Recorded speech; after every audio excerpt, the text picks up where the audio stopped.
চারপাশে প্রচুর মানুষের সাথে দেখা হবে, অনেক ভিড় ঠেলে এগোতে হবে, অনেক রকম কথা কানে আসবে। শুধু আপনাকে যেটা করতে হবে সেটা হলো ইগনোর।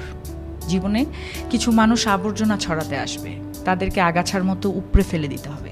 লাইফ আপনার, বাউন্ডারিও আপনাকেই সেট করতে হবে। নেগেটিভিটি যেখানে দেখবেন সাথে সাথে সেখান থেকে দূরে সরিয়ে নেবেন নিজেকে।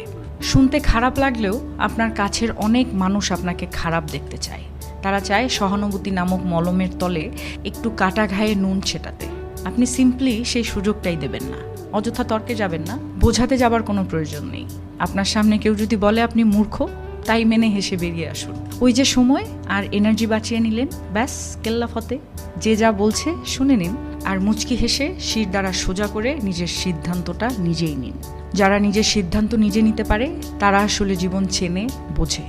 আপনাকে নিয়ে যখন বাকিরা সমালোচনা করতে ব্যস্ত থাকবে, আপনি ঠিক সেই সময়ে গাছ লাগান, ঘুরে আসুন, রং তুলি নিয়ে মনের মতো ক্যানভাস সাজান, বাড়ি গোছান, গল্প পড়ুন, পারলে আরও দুটো সাহিত্য পড়ে নিন, নিজের পুরনো ফটো দেখুন, ব্যাডমিন্টন খেলুন, ছবি তুলুন, চা খেতে বেরিয়ে পড়ুন, নামাজ পড়ুন, পুজো করুন।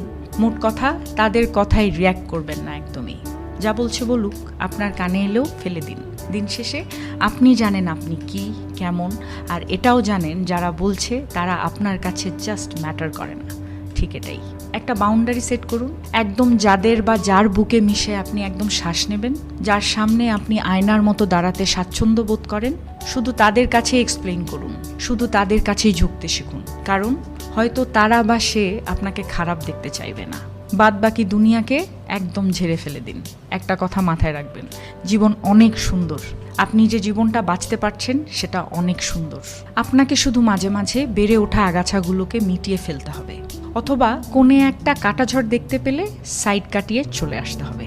সব কিছুর উত্তর দিতে নেই, সব কিছুতে রিয়্যাক্ট করতে নেই, সবাইকে বোঝানোরও কোনো প্রয়োজন নেই। এগুলো বাদ না দিতে পারলে লসটা আপনারই।